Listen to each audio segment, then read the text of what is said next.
You're going to start by making sure that you have your references ready, download them to your phone. I think that's the best way to get them there and ready for when you need them. And you're going to notice that that's the first thing I do in the video.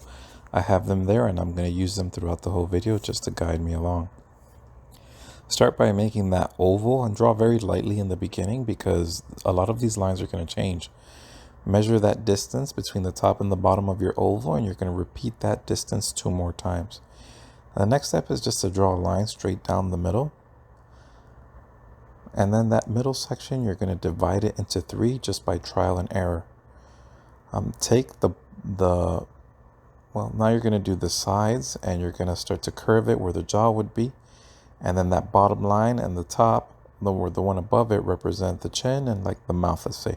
Take that measurement and you can put it on the bottom and put it on the top line in the middle section, and that's going to represent the line for your eyes.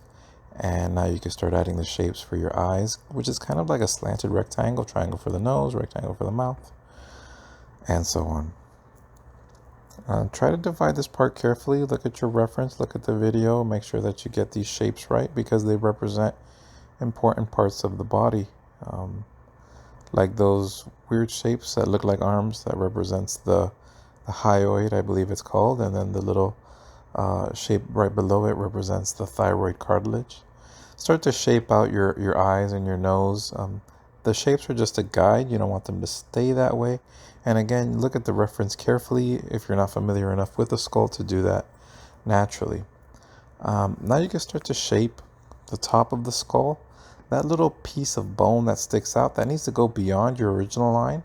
And that's the zygomatic, I believe. And that's where your cheek rests. And add some lines next to those eye sockets. And the skull, make sure that the skull, depending on how you did your original oval, but now is the time to shape it to what would be its final shape. And you can start to include the jaw there as well. I like to start shading just to add a little bit of depth at this point. And you're going to constantly see, yes, I'm erasing, but erasing when appropriate. You don't want to get too carried away with erasing just because you're not happy with it. You need to be confident in what you're doing. A lot of you have the skills and you just need to trust yourself. Don't get carried away with erasing. Only erase your guidelines. When you add the mouth, it's also important to kind of curve it a little bit more at the bottom because those bottom teeth are going to need that extra space. I start dividing the different sections of the vertebrae, and when I do that, you're going to see that I darken those lines because I want it to stand out from my shading. When I do shade it, I don't want it to look like one giant mass. I do want there to be a separation. I start to shape that thyroid cartilage, which is what we spoke about. And if you're not sure what those things should look like, just look at that final image or step 9 of the reference, and that should kind of give you a guide, or just slow down the video and follow along with me right in the video. Here's the part that I spoke about where I'm starting to darken those lines so it can be different than my shading. And if you haven't noticed by now, when I shade, I'm trying to hatch and cross hatch. I think that's the most efficient way and the best looking way, to be honest with you. And you see with my hatching, I leave a little gap in between just to show that it's a little lighter. You don't want your hatching to be too close together or it'll be too dark. And of course, control the amount of pressure that you're using. Don't put a lot of pressure because it's also going to feel too dark. The teeth are important. Look at your own teeth. Of course, teeth are different.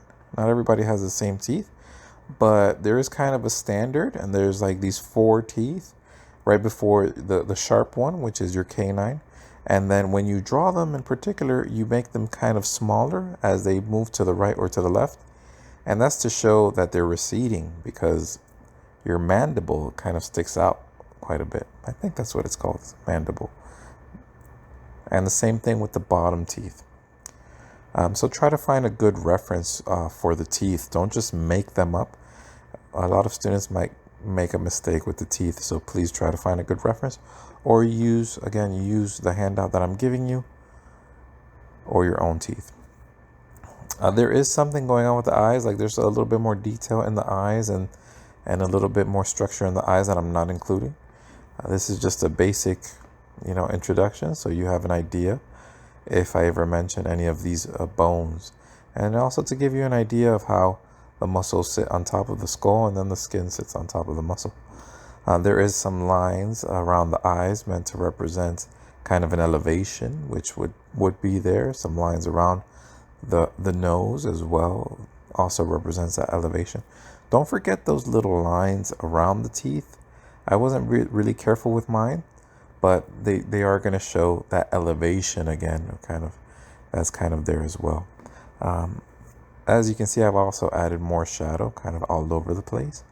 And this is the time to maybe start adding a little bit more pressure. You want to start very lightly, but towards the end of any drawing, you want to start controlling the pressure just so it's balanced. You want to make sure you have some darks and some lights to show depth.